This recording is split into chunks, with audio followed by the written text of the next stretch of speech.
Hey guys, how's it going? And welcome to episode 12 of the Shrewsbury Biscuit podcast. This week I am at the Unitarian Church in town, and the reason I'm there is to speak to, first of all, speak to Margaret, who I've got to say did fantastically. I threw her off her guard. I kind of turned up at the place and I was like, Darwin, talk.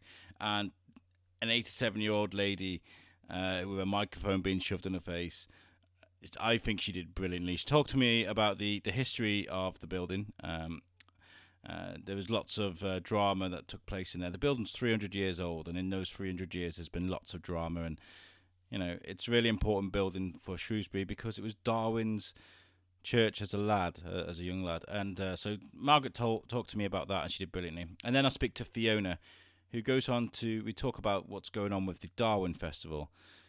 Now, the Darwin Festival is going to be a huge event that we are taking part in, and we are going to be, throughout the whole of February, I've mentioned it before, we'll be attending events and talking primarily about the Darwin Festival. Starts on the 8th of February and runs right through to the 24th, with events taking place all throughout the town, whether it's the Bellstone, the old post office, St. Alkmund's Church, the Alb, the Unitarian Church, the university. Throughout that time, it's these kind of places that these events are going to be taking place at. And if you want to find out more, make sure you pop to originalshrewsbury.com. And you can also, what I do is I've downloaded Eventbrite. Now, not all events are going to be ticketed by Eventbrite, but I've downloaded the app anyway. Eventbrite is great. All you do is you type in your location, you look what's about, and it tells you what kind of events are going on. And primarily throughout the whole of February, most of the events on Eventbrite are going to be Darwin Festival related. But also make sure you check out originalshrewsbury.com for tickets that aren't included on Eventbrite. So this episode I really enjoyed. I got to learn something, and quite embarrassingly, I didn't know the relevance of between this building and Darwin. I didn't realise that it was Darwin's, church. So I did some research the night before I went to this building, and then we talked about it, which is great. I learned something, and you know what? Locals, if you live afar from Shrewsbury and you're popping in to do bits, like, make sure you poke your head into the Unitarian Church. It's really nice, I walked in there from the hustle and bustle of the town. It's on High Street, just up from HSBC. It was a busy day. I walked in, and it was just tranquil, really dim lit, quiet, and it was like straight into like absolute peace and quiet. It was great, But the building's beautiful as well. The top of the ceiling is actually framed by like Wedgwood colours, because Wedgwood was a Unitarian. So, see, learning every day. So this is the first episode of our Darwin Festival extravaganza, and I hope you enjoy it. You've got lots to come. We are going to be pumping out episodes this month. It's not going to be, not this month, but February. Every week we're going to be doing more than once a week, so there's lots to look forward to. If you would like us to cover a certain event, or if you look along the calendar for the Darwin Festival, if there's something you really do want me to go and investigate, then please get in touch with me. You can get us on social media. Facebook and Instagram is the Shrewsbury Biscuit Podcast. Twitter is the Shrewsbury B1. You can also email me, and our email address is shrewsburybiscuitpodcast@gmail.com. I love you guys. I hope you enjoy this episode, and have a great weekend.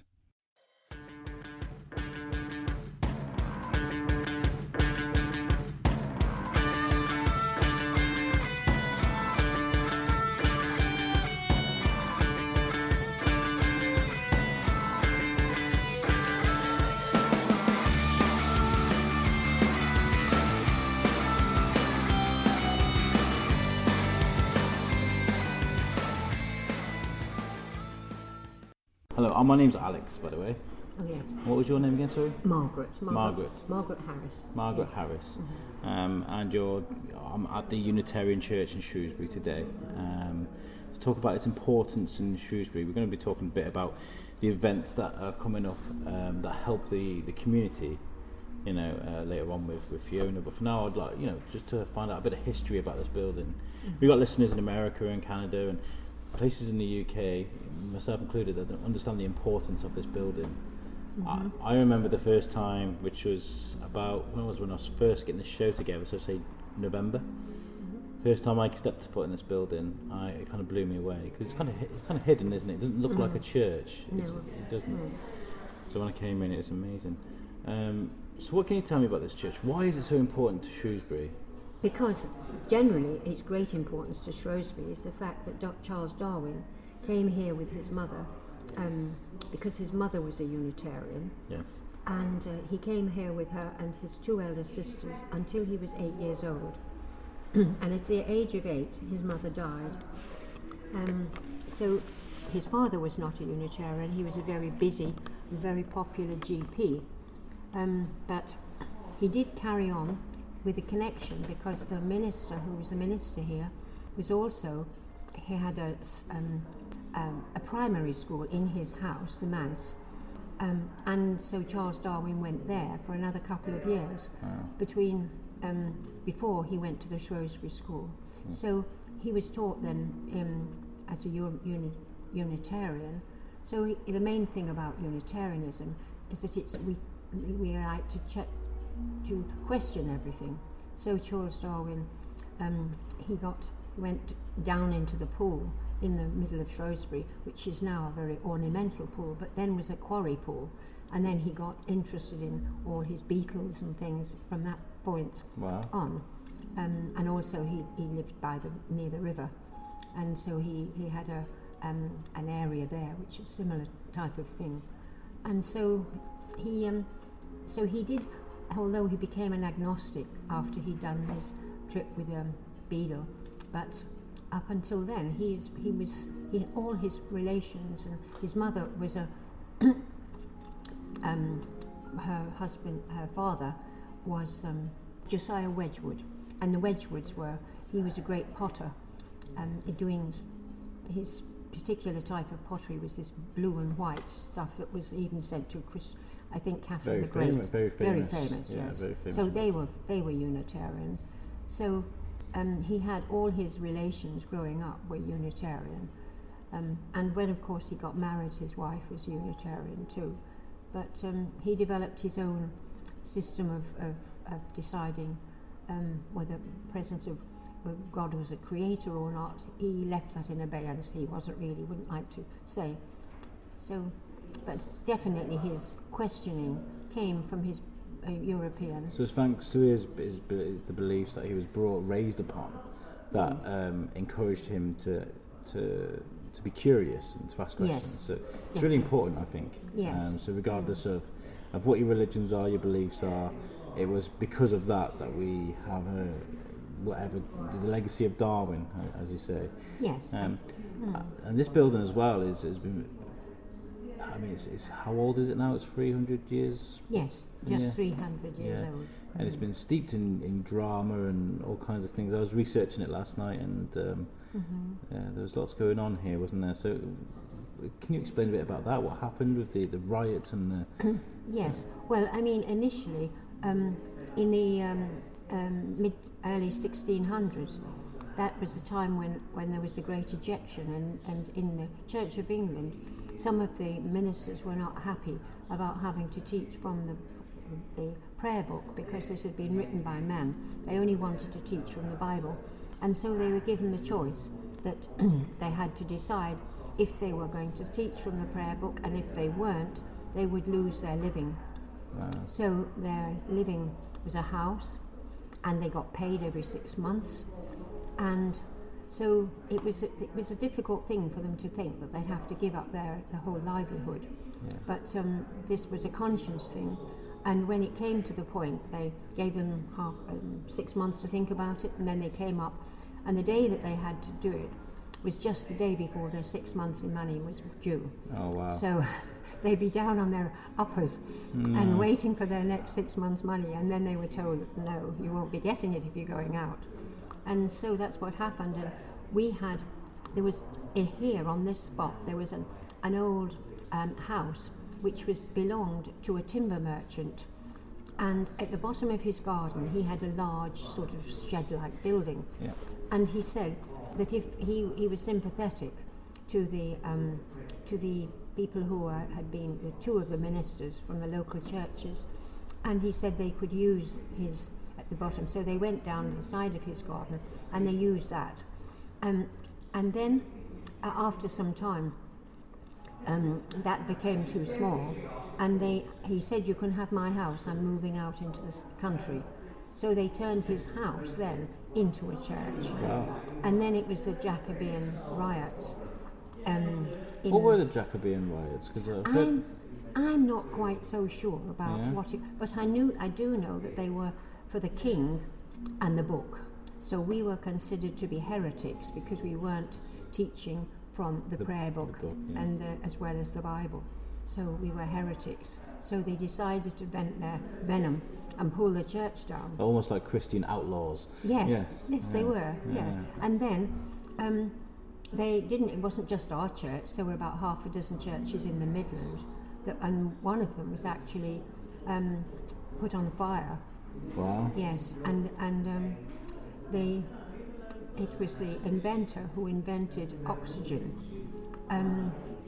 and his house was set on fire, and he lost all his scientific papers. He was a minister as well, so they not Lots only of important information. Yeah, gone. Yes, it was. So he eventually ended up in America, and my memory being what it is. Yeah. I don't worry about it. We don't have to go into like. But he's an important person, and quite well known in scientific circles. He himself and a Frenchman discovered oxygen at the same time, but I think he just beat him by a short head.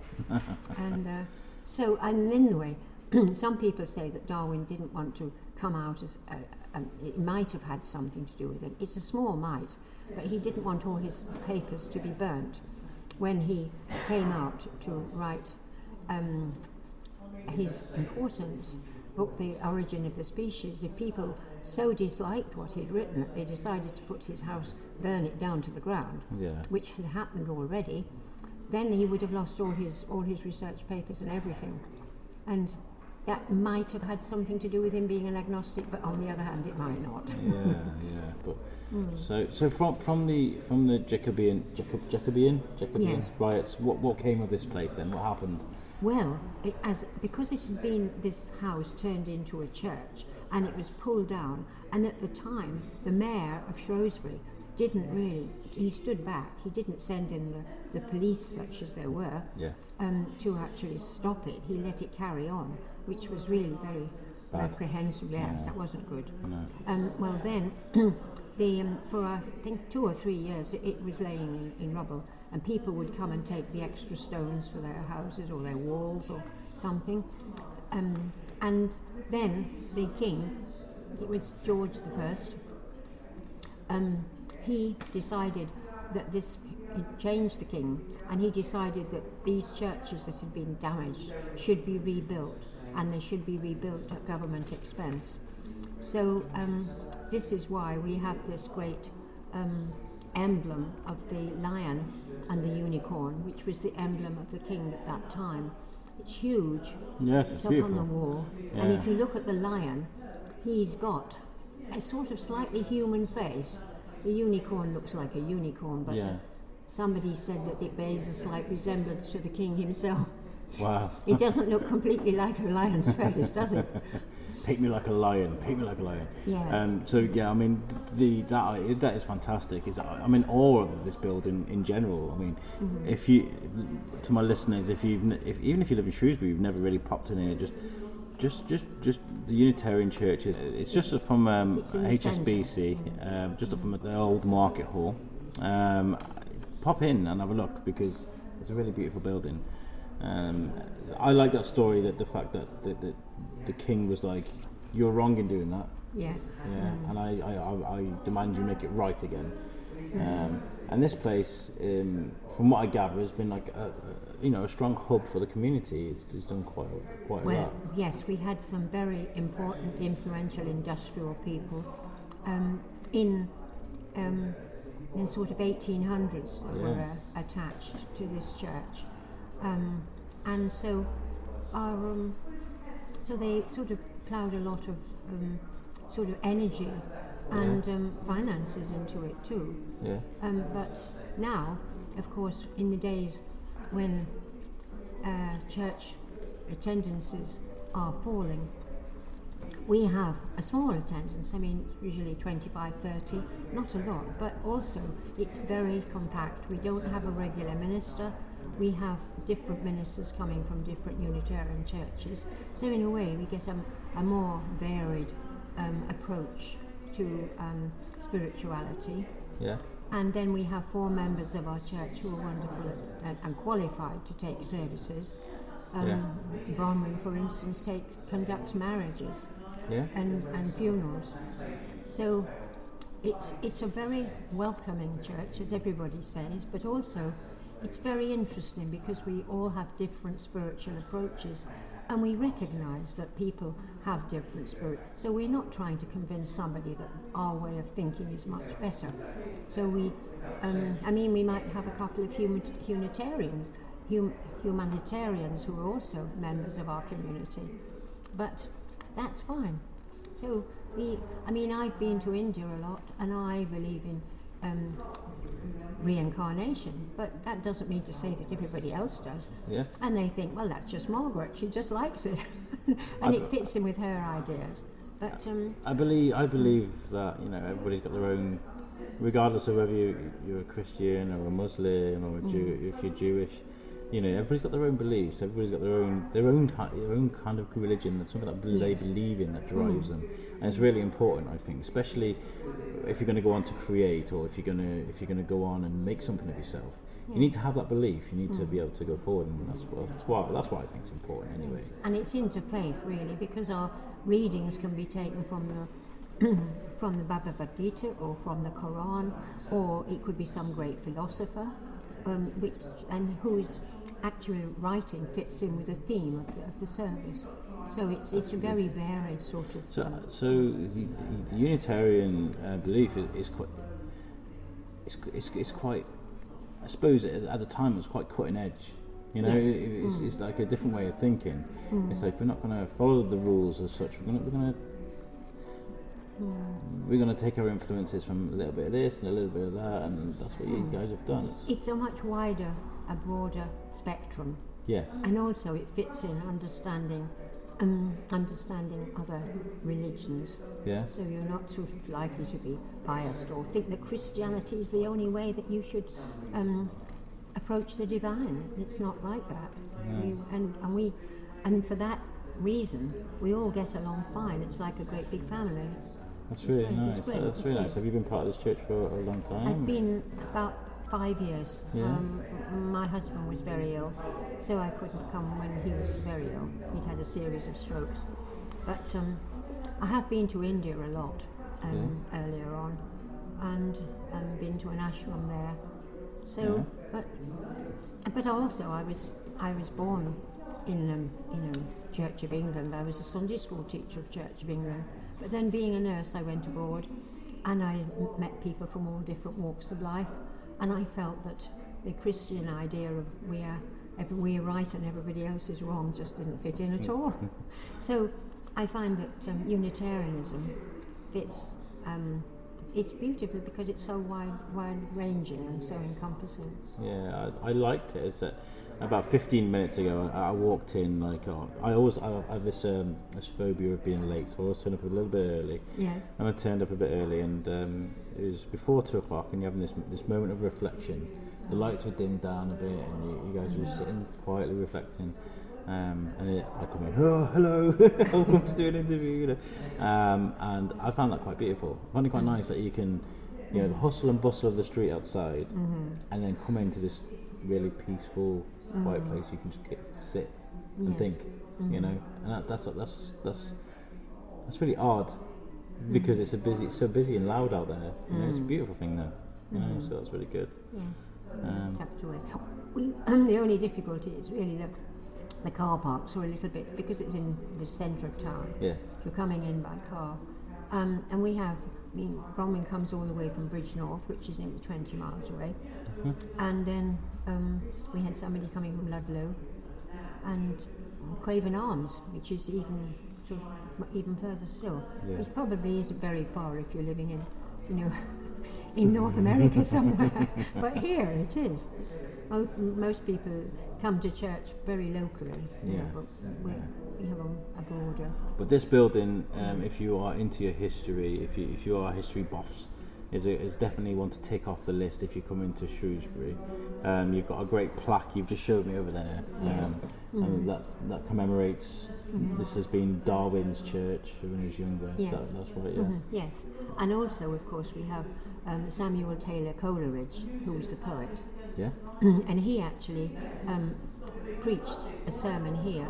He was training to be a Unitarian minister, and he had to give 3 services here. And if they were satisfactory, he would have been fully qualified and set up. But after his first sermon, which everybody said was absolutely amazing, Charles Darwin's uncles, his mother's brothers, offered him a living in the early 1800s, which was just £150 a year, because they thought he would make a better poet than a minister. So he very happily accepted that and went off to join Wordsworth, his friend in the Lake District. And so yes, we have the place where he actually preached his sermon, and he has a connection with this church too. Not as strong as Charles Darwin, of course. I mean, one of the main points of me doing this podcast and this show is to point out the fact that there's this constant reoccurrence of just brilliance coming from this town. There's so many amazing people that have come from here, writers and scientists, and this place has been, from the beginning, has been a place where it's been linked with many of these people. Yes. So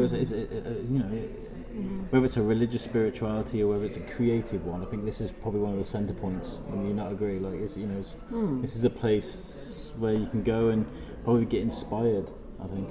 Yes, I think it's a lovely place to live. Having lived outside London, when I came back from working in Kuwait, I lived outside London for 12 years. Yeah. But coming here, I'm very lucky to be here. It's a beautiful town. Some people think it's a model town. But I think so. It is. It's interesting. I'm from outside Shrewsbury. I mean, only just outside. I mean, I lived in North Wales and Telford and all places, but I moved here and I fell in love with the place. I usually ask people, what does Shrewsbury mean to you? But I think that answers it beautifully. Because I moved here and I just feel safe here. Yes, it is. It's a lovely town with lovely, beautiful buildings. And the park outside is gorgeous. Yes, it and is. The river, which is sort of makes a loop around the town as well, and the bridges. Yes, it's. I've got one of my best friends lives in Arizona in America, and later on in the year he's coming to see me, and he was like, "We'll spend a bit of time in London and a bit of time in Birmingham and here and there, but I mainly want to come see Shrewsbury." That's genuinely what he says. Really? Yes, because he knows me and he sees everything I post on Facebook and things, so he's quite interested to come and see this place. And he's a scientist himself, so learning about Darwin and places where he went would be a huge influence for him. Thank you very much for talking to me. This has been really nice, and hopefully I'll get to chat to you again sometime. Thank you very much for talking to me. Very interesting. Thank you. And that was Margaret, who I think did amazingly well. I wanted to say thank you to Margaret for chatting to me. I learned so much from our conversation, so thank you very much. Next on the show is me talking to Fiona about what is going on with the Darwin Festival. What have we got to look forward to? I really enjoyed chatting to Fiona, and I wanted to say thank you for sitting with me. I think Fiona's great, and I'm really looking forward to the events.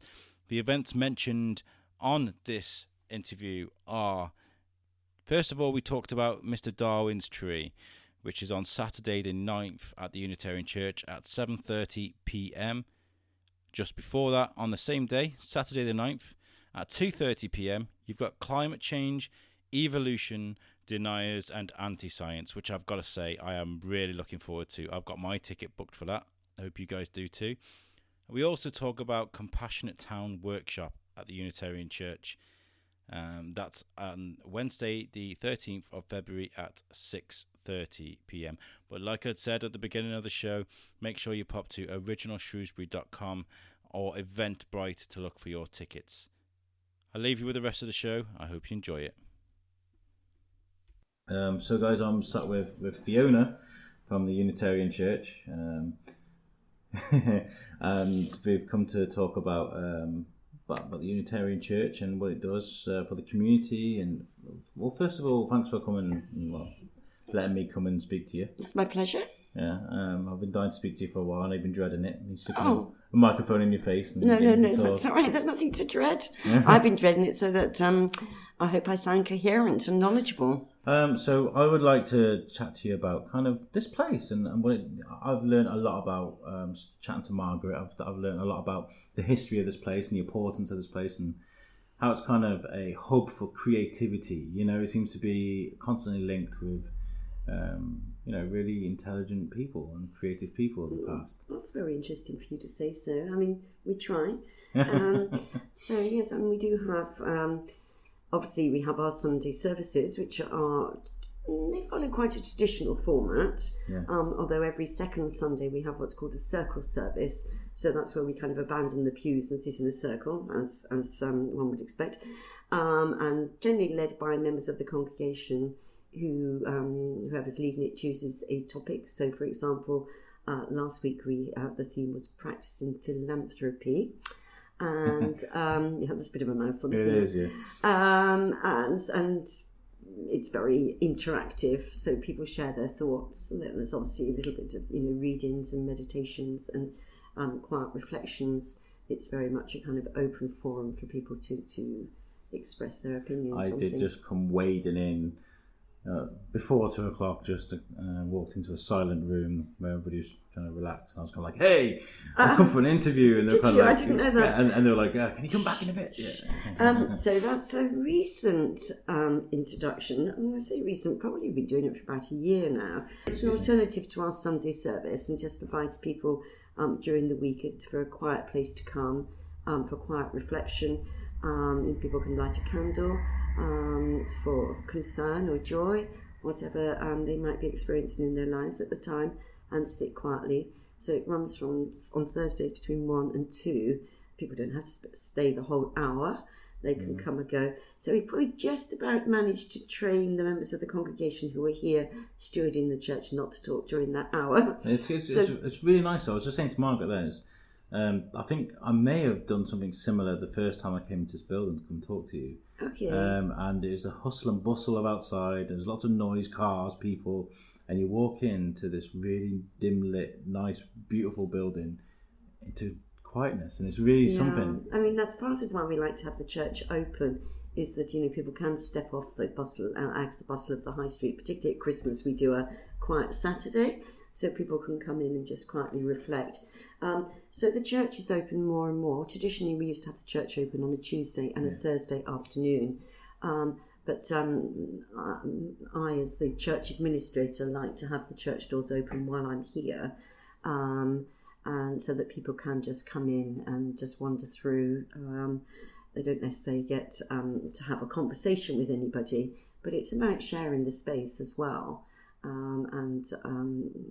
There aren't many places you can go to these days, that don't cost any money to go into or any obligation to buy anything, that one can just enjoy peace and quiet. And I bet you get a lot of tourists in here as well. Darwin, can you take a picture of Darwin's plaque? We do, and I actually take a photograph of them because I quite like that. We had some Japanese tourists recently who were lovely, and Italian. So from all over the world, actually, quite a lot of Americans. Yeah.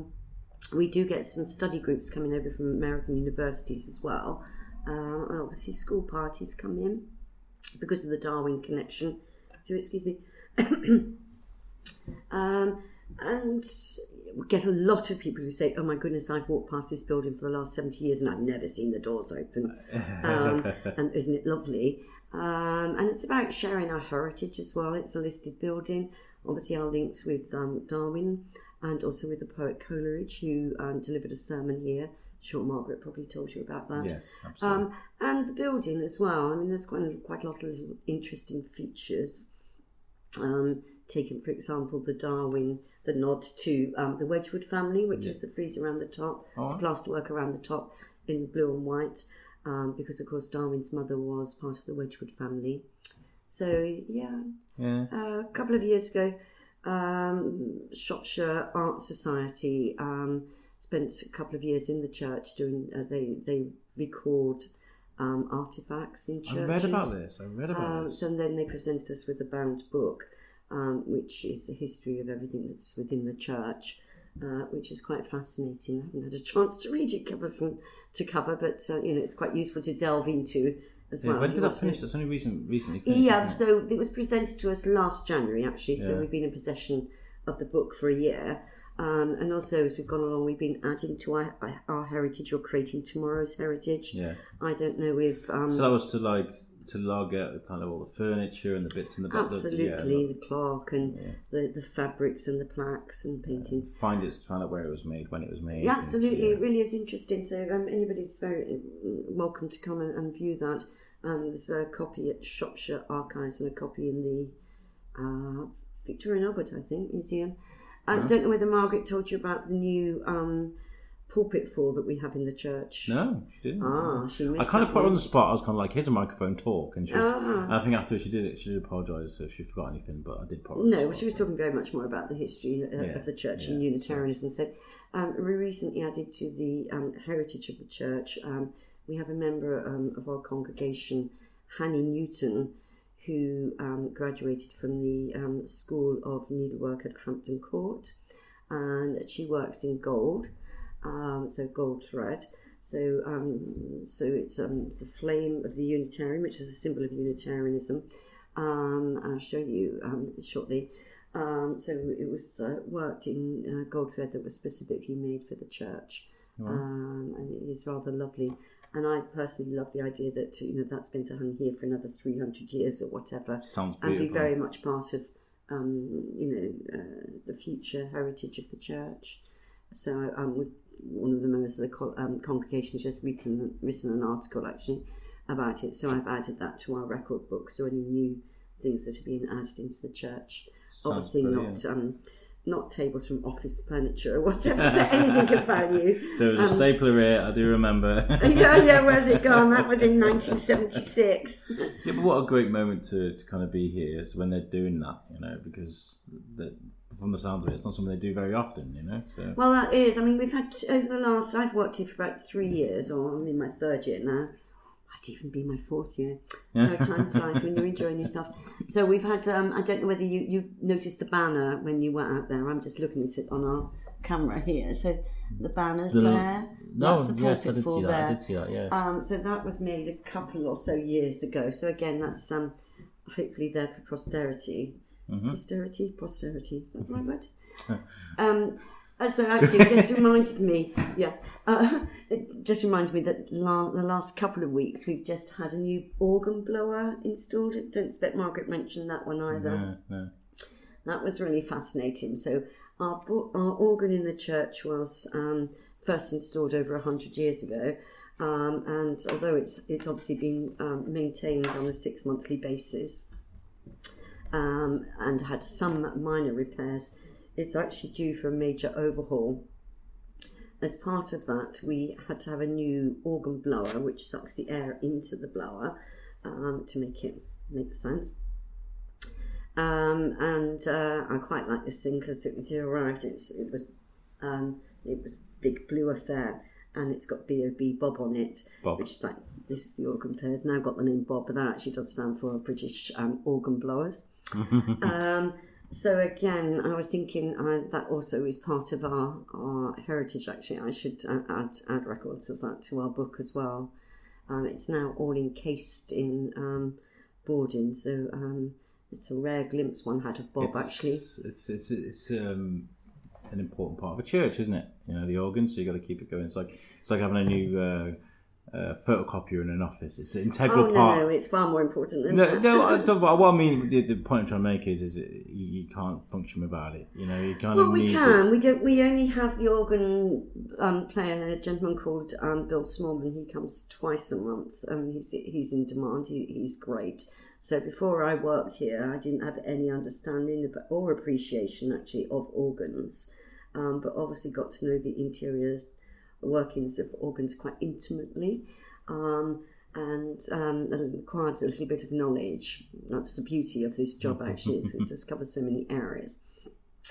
So when someone said, "Oh, the blower needs to do repairing," in my mind, I thought of those blowers that you beat Keep the together fire with the going. fire going, exactly, but not realising that it's half the size of this room almost. Wow. And it's all done in special sheep's leather, but over a period of time that kind of perishes. Yeah, I can So it's imagine. been patched, but now we're going to have them redone. So the choice was either to have the organ renovated, which at a cost, given the fact that this is a very small organ comparatively and a bit of a workhorse, it's about £30,000.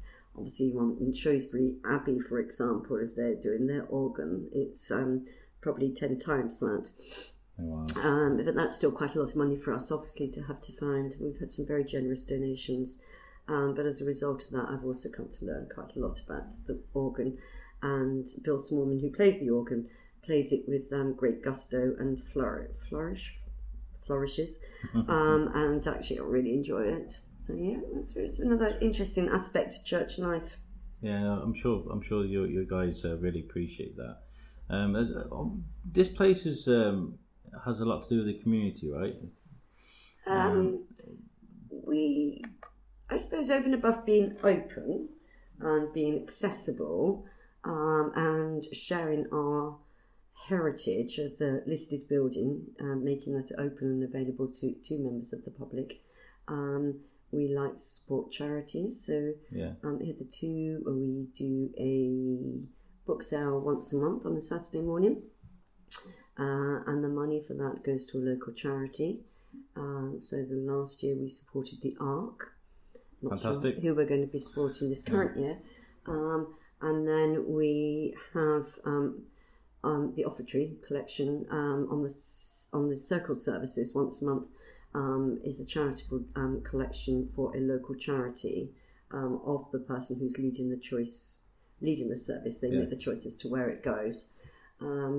We support a charity called Omashana, which I can give you some more details on. They do a lot of work in Uganda in education. So we've recently twinned our toilets with them. They were building some new toilet blocks for the schools.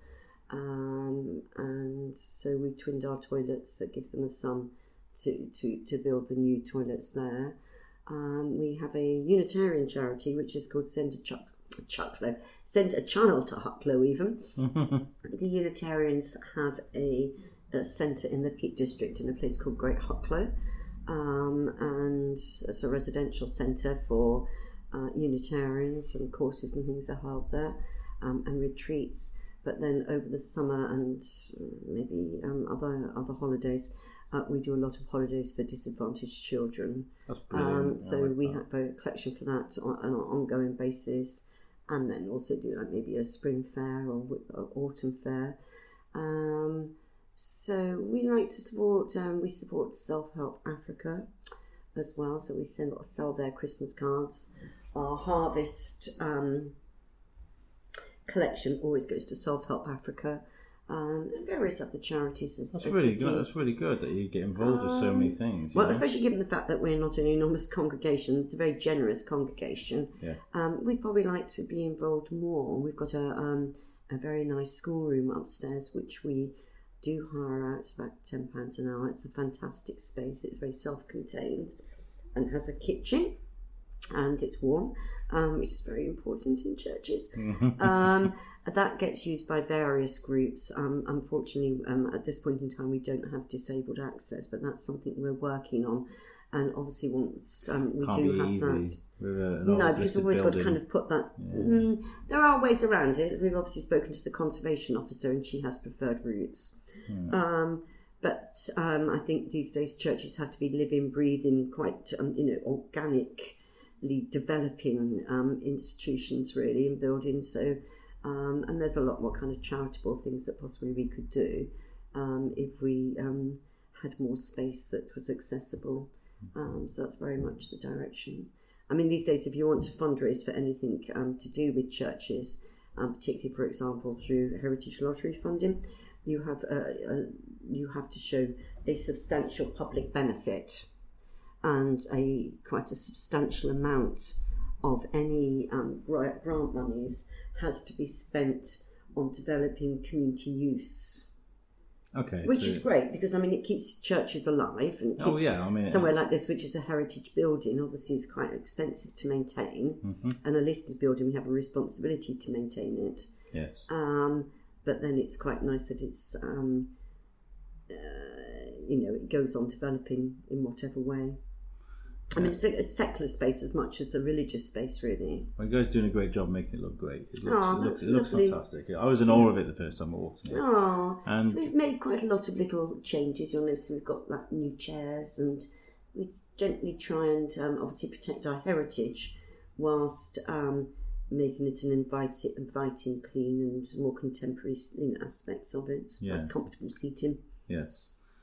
Right, let's talk about the Darwin Festival, because of course, do you know what? This is my fault for being so ignorant. I'm an ignorant outsider. I am. Well, I didn't understand the relevance of this place in Darwin until I researched last night. I was reading about the place, and I was like, oh my God, it makes sense now. I wouldn't have known unless I worked here, really, to be very honest with you. I mean, obviously, I would like to think that Unitarianism had a big impact on Darwin and his life. So yes, so to take part in such a great celebration of his achievements, I'm sure that Margaret explained to you the links with Darwin and that he came here with his mother and this is. I mean, we've got a play, haven't we? I don't know whether you know about the play that is being performed in the church on February the 9th. Just going to look for details of that one now. So it's called Mr. Darwin's Tree. It's a play by Murray Watts. So it was first performed in Westminster Abbey, actually, to great acclaim. And so it's a one-man show, but it's going to be performed by Andrew Harrison. And it was commissioned, actually, by the think tank Theos in 2009 for the bicentenary of Darwin's birth. As I say, it was premiered in Westminster Abbey. I think it's been shown once in Shrewsbury before, maybe in Shrewsbury School.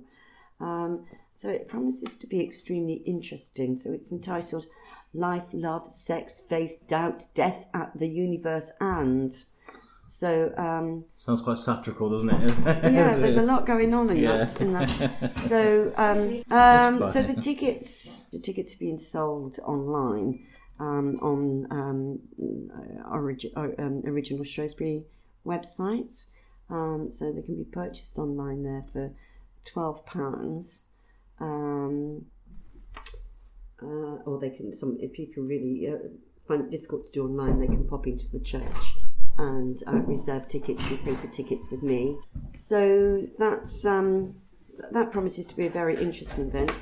As you say, in the afternoon on the Saturday the 9th at 3 o'clock, we have an event which is called Climate Change, Evolution, Deniers and Anti-Science. This is a talk being given by Professor Jeff Livermore, who actually is a Unitarian minister.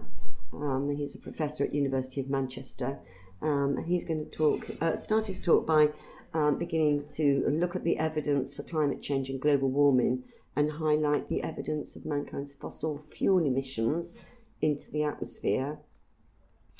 And he's also going to be looking at influential climate deniers will be discussed. I was about to mention Trump, but I'm not sure if he's an influential climate denier. I'm really excited about this. I nearly had a heart attack because I thought I wasn't going to be able to get a ticket to it, but I'm going to try my best to get there. Yeah, well, we've got 100 available, so there's always going to be spare tickets. I don't think we're going to be sold out anyway. So it says the built environment responsible for almost a third of greenhouse gas emissions, potential for reducing them would be explored. See, I think that's really interesting because I can never understand why new houses aren't built with solar panels. Yes, or renewable energies. You got people like Elon Musk that powered an island for 48 hours just on solar power alone. Yeah, I don't understand why. They just knock these houses up, and very little thought seems to be given to the environment. And they're cheap as well. Solar panels aren't expensive. They must have come down in price quite considerably. The Elon Musk has developed. I always talk about Elon Musk. He's my hero. All right, I don't know him. He's pretty much he's a very clever guy. He's the guy that owns Tesla, the electric cars. Oh yeah. That's interesting. SpaceX. Interesting. Yeah. He's developed a housing tile that is a solar panel. So basically, you can have a complete roof that's solar powered. Yeah, well, they all must be built into them because they don't have to be panels that are put on. Yeah. I mean, there are ways of just doing, those kind of panels on there. So, I mean, that's fascinating for us, and we're very fortunate that actually Geoffrey Livermore is going to be leading the service this coming Sunday. So he visits the church at least once every 3 months to give a. I'd love to get to say hello to him. But, you're to come to a service one day. Yes, but you'll get a chance. There'll be plenty of chance for questions and answers. That's at 2:30 on the Saturday the 9th, isn't it? That's right. Yeah. Saturday the 9th. It says till 3:30, but it'll probably run over till 4. But then obviously we're going to have a quick turnaround for the play. Yes. So we've also got on the Saturday evening, we've got a temporary events licence. So there will be a bar as well. Although it's important to say that that's a cash bar. You don't have any mechanism for taking. Yeah, don't bring your cards, guys. Get some money. No, unfortunately we can't. So we've also the church is going to be the venue for another couple of events that are taking part as part of the DARWIN festival. I'm particularly interested in the one that's taking place on February the 13th. Which is entitled Compassionate Time Workshop, led by Professor Patrick. No, I don't know. Pietroni. Pietroni. I think this one promises to be really interesting, and I'm very much looking forward to it. Describing the talk about compassionate town, they say that Darwin wrote, "Sympathy beyond the confines of man, that is humanity to lower animals, seems to be one of the latest moral acquisitions. This virtue, one of the noblest with which man is endowed, seems to arise incidentally from our sympathies becoming more tender and more widely diffused until they extend to all sentient beings." Out of breath now. It's Professor Patrick Pietroni. He's from the Darwin International Institute for the Study of Compassion. So he's going to outline how acts of compassion can result in the strengthening of resilience and community development. There's also going to be a reading of selected poems which will illustrate this better than the academic presentation. That actually sounds really interesting. Yeah. And again, tickets for that, or information about the tickets are available on the original Darwin website. I think the tickets are going to be available either through ourselves or through Eventbrite. I'm going to. So this is going to be released next week. I'm going to be putting links to tickets and things on our social media as well. So yeah. So any help you need pushing these tickets, we'll that would be absolutely grand. I mean, have you looked at the original Shrewsbury website? I did, and all the events there, because there is one further one that we've got, which we're hosting here. And again, that's been put on by DIS, the Darwin International Institute for Studies in Compassion. And they are... this is going to... it's a talk by Gwen Berniat. I'm not quite sure how to pronounce her surname, actually. Berniat? I'm not sure. So, she is the great-great-great-great-granddaughter, not sure how many greats there should be there, of Darwin. And she's talking about political process, a peace process in Colombia, and how we might Yes, take some of that Western I might democracy bring my and wife to liberalism. that because my wife is from Colombia. Oh yeah, well Yeah, there we so, go. all of the everything that's happened with the FARC, whichever way you look at it, it's got to be a good thing. So I'd love to hear that. Yeah, I think that should be really interesting. I mean, the fact that it's about Colombia, some people might wonder what that has to do with Darwin, but I think it's all about lessons that can be learnt, really, and in Yes. post-truth politics. And of course, politics in itself is very evolutionary, isn't it? As we're seeing in our own political situation at the Well, moment. you just think how much people can achieve if we were in peace. You know, I mean, Well, that sits alongside the Compassionate Workshop, which I think that's the one I'm looking forward to, all of them, but I think that's one that I'm particularly looking forward to. So Gwen is the great-great-great-granddaughter of Darwin. She's a Wolfson scholar and PhD candidate in anthropology at UCL. wow. She is an author of the book Chocolate Politics and Peace Building, an ethnography of the peace community of San Jose. I should never started reading this, should I? Apartado in Colombia. And That's because they make a lot of chocolate in Colombia. They grow they great cocoa plants there. it does sound really, really interesting. She sounds fascinating. So she's worked in Colombia for over 8 years, writes on the peace process in the London Review of Books, Latin America Bureau and the Conversation, and is a member of Embrace Dialogue, a transnational civil society organisation that supports the Colombian peace process. I think that should be really interesting to Well, as English people, we actually have a lot to thank South America for. I mean, if it wasn't for the potatoes that came over from South America, we wouldn't really have fish and chips and as our national dish. Yeah, so the Darwin Festival's all on originalshrewsbury.co.uk. It's taking place from February the 8th to the 24th, and it says Shrewsbury will be full of curiosity and independent thinking. So all the events are there. There's a lot going on. There is, and I think it's very fitting that this place is a part of it, you know. And I'm definitely looking forward to the climate change talk and the science climate change deniers. You know, that's going to be brilliant because there's a lot of that about at the moment. You mentioned Trump, and a lot of what's going on at the moment seems to be people will just believe what they want to believe regardless of the evidence. So I think that would be a really good thing. I think what's great about this year's Darwin Festival, which a lot of work has gone into it, is that it's also forward-looking as well, rather than just being historic. So, for example, the climate change, and then there's the future of the biotech industry, which is very interesting. Absolutely. I mean, about cancer, are we winning? Biotech is really taken off at the moment. You got prosthetic hands that can. There's pick things so up and much. I things mean, now. so It's everything's amazing. so taking off so rapidly, isn't it? Yeah, so I mean, you think about all the developments over the last 100 years, and I sometimes think that humans haven't really caught up evolutionary, actually. I mean, one of the things I find quite fascinating, you probably want to take this one off, is like, for example, the female body. I mean, puberty starts much earlier in life. I'm not sure about menopause or whatever, whether that's later, but there's been no change. Except that, but the window these days for people actually wanting children is much smaller, and women are having babies later and later. Average age I think is nearly 30 now. So why do people need to be, going through? Why does the female body need to be doing that process for such a long period of time? I find that quite fascinating. How whether evolutionarily that will change.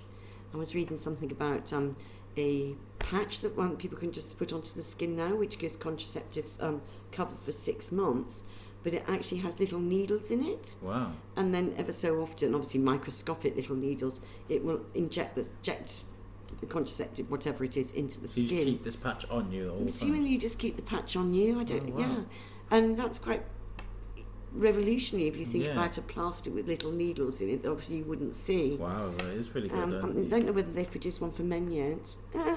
But yeah, there are certain things that we change, add to our lives that do, I guess, change the course of our evolution. And so looking at biotech and little things and things like that are great, you know. I mean, think of 100 years ago, if there was an amputee with a missing a leg, he wouldn't have a job. He wouldn't, nowadays you got people that have got a leg missing that can run 100 meters as fast, if not faster, than somebody with two legs. Which is they quite get out there incredible. and they get out there and they work, and and it's because of great advances like that. And One of the things we don't hear quite so much about these days is actually stem cell research. yeah, I'm sure there is probably quite a lot about, but when you think that you rebuilding can organs. rebuild and the other one is the other events. I'm sure they've been adding things on here. It's UCS breakfast, business breakfast, so the evolution of digital solutions. And there's things for young children, isn't there? There's music that the Hive are doing. yeah, we're gonna. Wild play. I'm gonna try and get and speak to Paul from the university, see if we can talk about the things that they're because they've got some fascinating things going there. This festival, this Darwin festival, is going to be pretty great. I mean, whether you're into science or whether you're just like poking your toe into to see, even if you're like you haven't got a lot on and you just want to get out and see something. I was looking forward to some of the kind of pub philosophy, but I can't see that. Yeah, on there's here. There's the evolution of alcohol production. I know that one's at the R. Am I giving you enough information about our events? About absolutely, the church? yeah. Well, thank you, Fiona, for talking to me. It's been an absolute pleasure, and it's. I mean, this year's Darwin Festival promises to be better and bigger than ever, actually. And there's something for everybody, from young to old, literature, science, and technology, and it's very much looking forward as well, which I think is a great thing for Shrewsbury to be doing, to paying huge respect to our heritage, but being a progressive town as well. Well, what I want to try to do, what I want to achieve to do, is to try and give something to people that can't get out and attend these great events that we've got going on. So, say you can't get out of the house, if we can give you the opportunity to enjoy this from the comfort of your own home with a podcast, then we'll try and do that. I'll tell you what I'll do. I'll ask you one more question, and then I'll turn this off. What does Shrewsbury mean to you? I always ask somebody this at the end of an episode. What does Shrewsbury mean to you? I've only lived in Shrewsbury actually for about actually probably longer than I think, about 15 years. Yeah. And I think that I brought my family up here, and it was a great place to bring my family up. They all went to sixth form college. They were able to have jobs while they could travel independently because the trains go in all directions and buses, and so they could enjoy lots of independence, but in a relatively safe environment. And for me, now that my children have all left home, I live in the centre of town. Never a day goes past almost without me thinking that I'm an extremely lucky, fortunate person. But I'm also, not just because of the place, but because of its people. And it's big enough sometimes to be slightly anonymous if you want to be anonymous, but small enough to be extremely friendly. And there's so many things that one can get involved in if you're prepared to get involved and do your bit. And it's quite dynamic. Fantastic, brilliant. Thank you for chatting to me. It's That's been really all right. nice, and hopefully we get to do something again.